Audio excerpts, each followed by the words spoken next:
আসসালামু আলাইকুম। আমাদের এই প্রশ্নটা হলো 20 ওহম রোধের একটি গ্যালভানোমিটারের সাথে কত রোধের শান্ট যুক্ত করলে মোট তড়িৎ প্রবাহের মাত্রা 0.5% গ্যালভানোমিটারের মধ্য দিয়ে যায়। আমাদের মোট তড়িৎ প্রবাহের কত পার্সেন্ট গ্যালভানোমিটারের মধ্য দিয়ে যাবে সেটা বলে দিছে, মানে এক কথায় গ্যালভানোমিটারের মধ্য দিয়ে তড়িৎ প্রবাহ দিয়ে দিছে।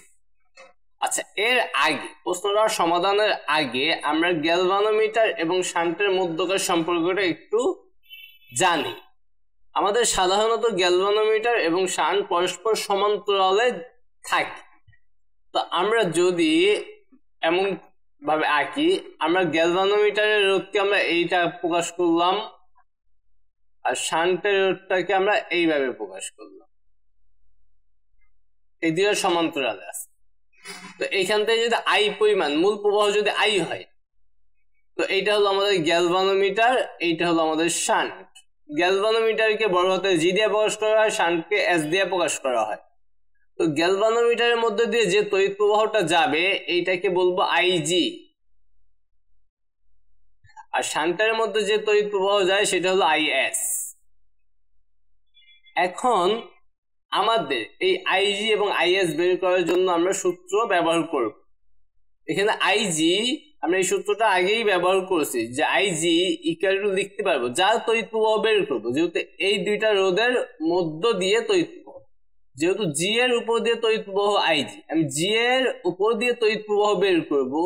জি এবং এস সমান্তরালে আছে, যার উপর তড়িৎ প্রবাহ বের করব তার রোধ না, অন্যটার রোধ।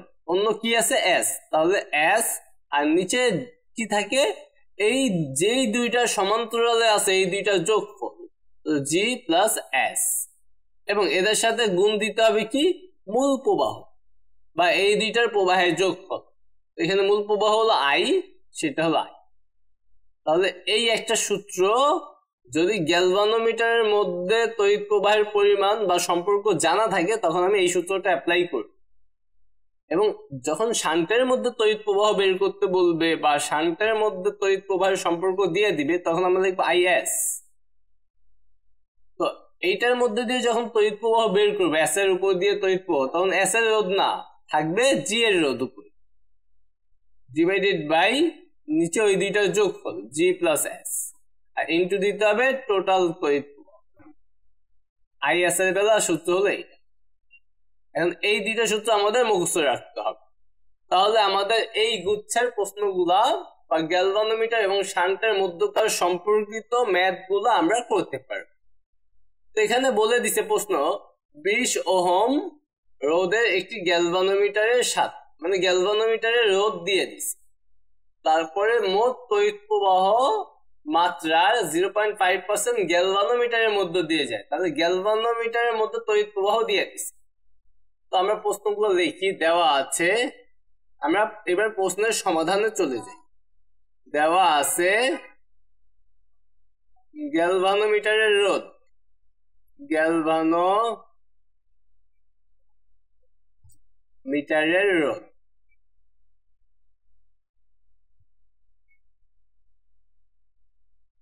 যেটাকে আমরা জি দিয়ে প্রকাশ করি, জি ইকুয়াল টু 20 ওহম। তারপরে দিয়ে দিচ্ছে গ্যালভানোমিটারের তড়িৎ প্রবাহ,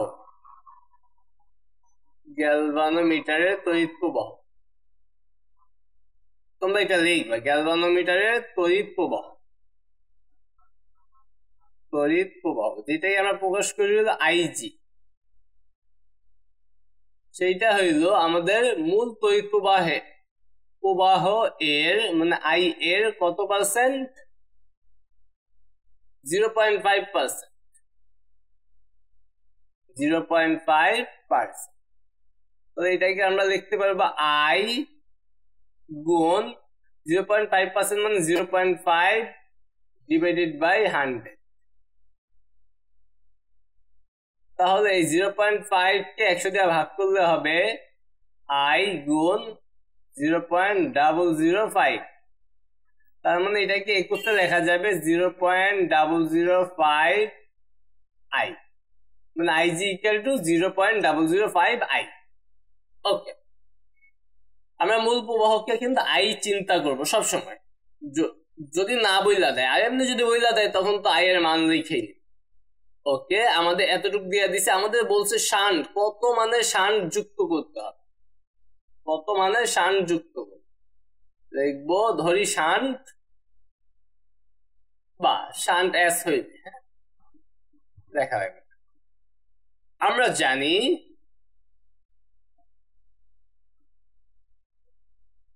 শান্টকে তো আমরা এস দিয়ে প্রকাশ করি, লিখতে পারো যে শান্টের রোধ এস হবে, শান্টের রোধ এস হলে আমরা জানি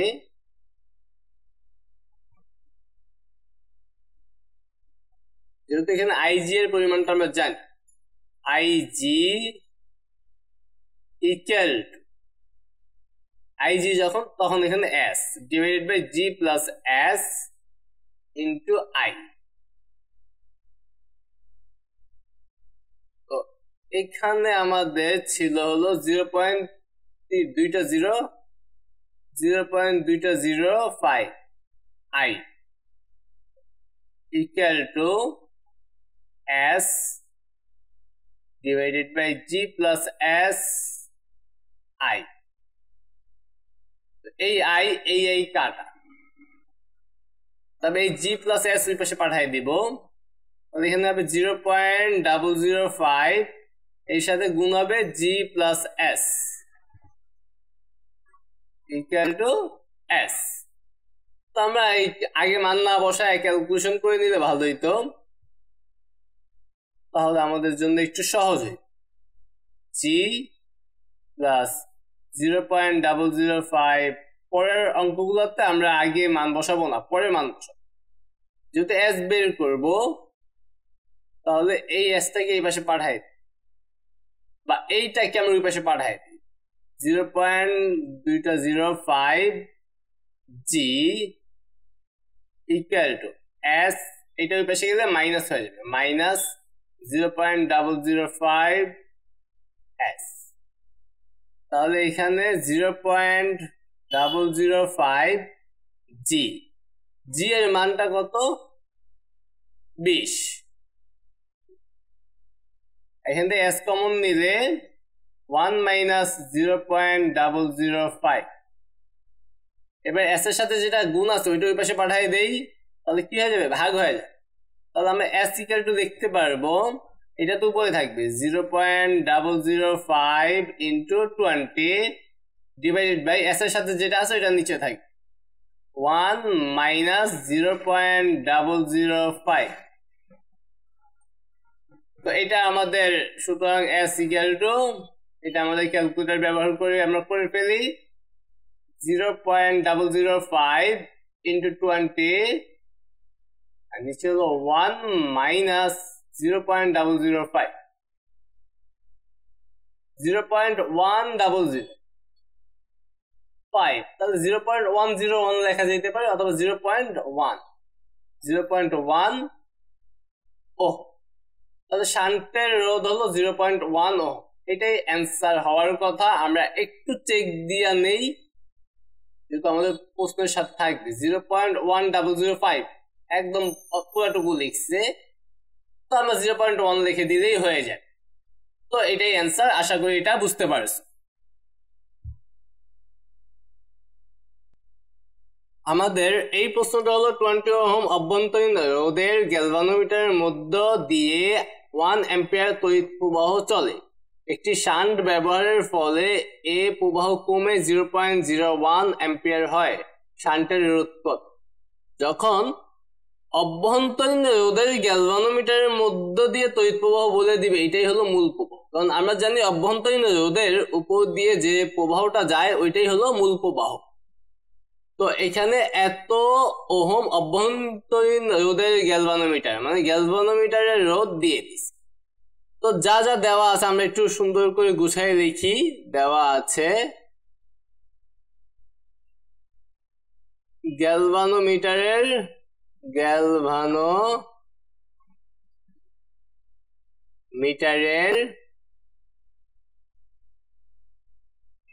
রোধ। গ্যালভানোমিটারের রোধকে আমরা জি দিয়ে প্রকাশ করি, জি ইকুয়াল টু দিয়ে দিছে 20 ওহম। তারপরে দিয়ে দিছে গ্যালভানোমিটারের তড়িৎ প্রবাহ,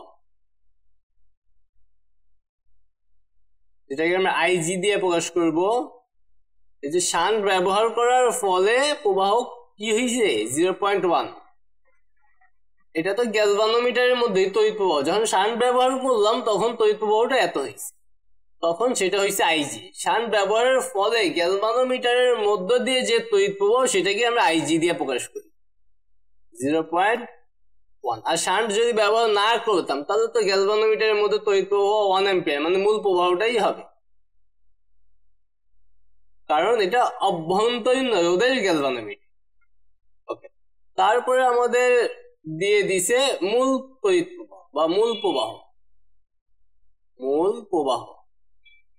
বা মূল তড়িৎ প্রবাহ, যেটাকে আমরা আই দিয়ে প্রকাশ করি, যেটা দিয়ে দিছে 1 অ্যাম্পিয়ার। এইবার আমরা এখান থেকে লিখবো শান্টের রোধ এস হলে, যেহেতু শান্টের রোধ বের করতে বলছে, আমরা জানি IG equal to S divided by G plus S into I। I এর মান ছিল ভালো একটা মান, তো আমরা ক্যালকুলেশন করি, যেমন এই G plus S টা ওই পাশে পাঠিয়ে দেই, তাহলে IG G plus S, আর এখানে এই গুণ করলে হবে SI। এইবার এই দুইটা গুণ করে দিব, GIG যোগ SIG ইকুয়াল টু SI। তাহলে আমরা বলতে পারি এই SIG ওই পাশে পাঠিয়ে দেই, তাহলে GIG equal to SI minus SIG।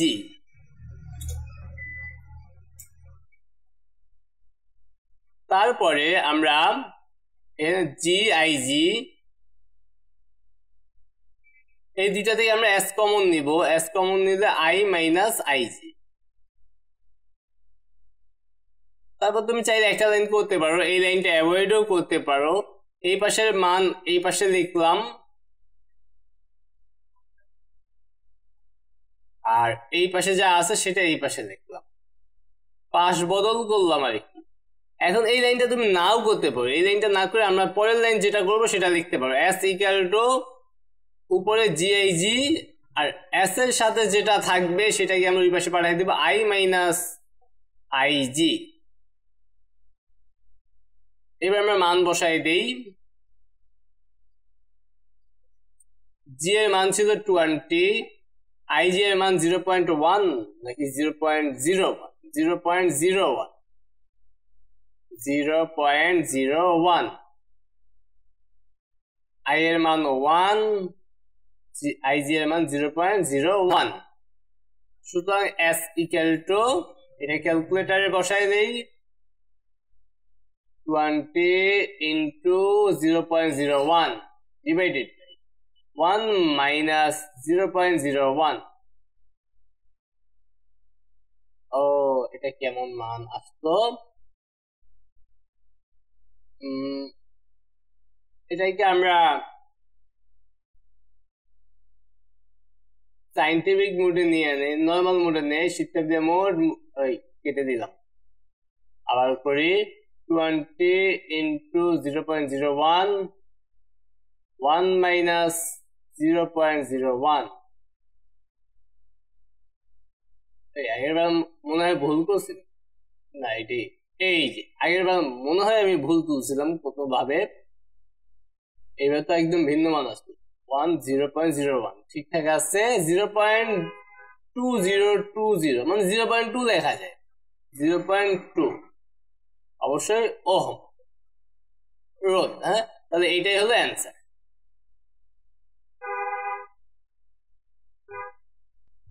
আমাদের এই প্রশ্নটা হলো জি ওহম রোধের কোন গ্যালভানোমিটারের সাথে একটি শান্ট যুক্ত করায় যদি গ্যালভানোমিটারের ভেতর দিয়ে মূল প্রবাহের 1/n অংশ প্রবাহ চলে তবে প্রমাণ করো যে শান্টের রোধের।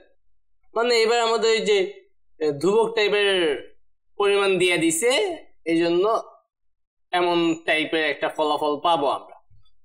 দেওয়া আছে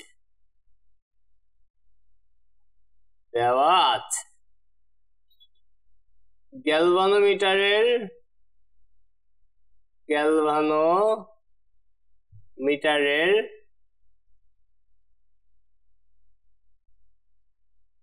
রোধ, যেটাকে আমরা জি দিয়ে প্রকাশ করি। জি ইকুয়াল টু দেওয়া আছে হলো জি থিটা, জি কি বল ওহম, গ্যালভানোমিটারের প্রবাহ, যেটাকে আমরা আইজি দিয়ে প্রকাশ করি। আইজি হলো মূল প্রবাহের এত অংশ, তাহলে আই এর 1/n অংশ, তাহলে আই এর বলতে আমরা বুঝি গুণ 1/n, যেটাকে আমরা লিখতে পারবো I/n। ওকে, তারপরে লিখবো শান্টের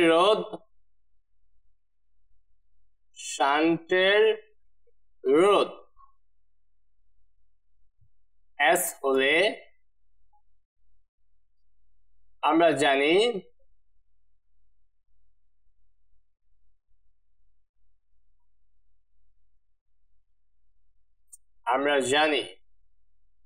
IG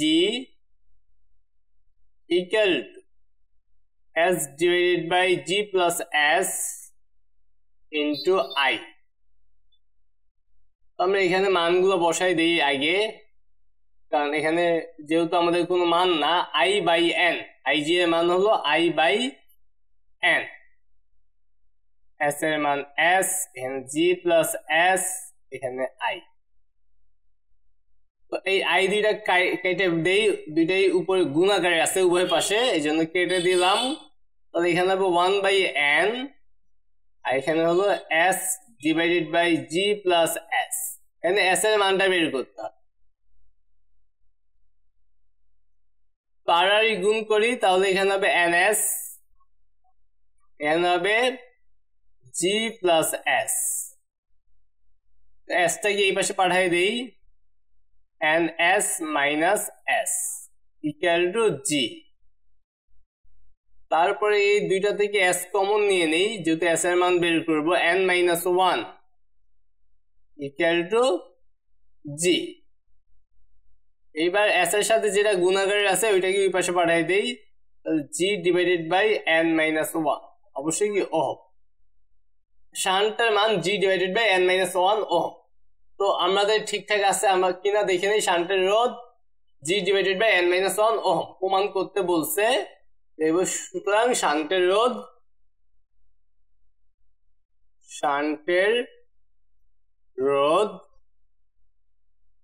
G divided by N-1 ohm প্রমাণিত বা প্রুভড। তো আশা করি তোমরা এই প্রশ্নের সমাধানগুলো বুঝতে পারছো।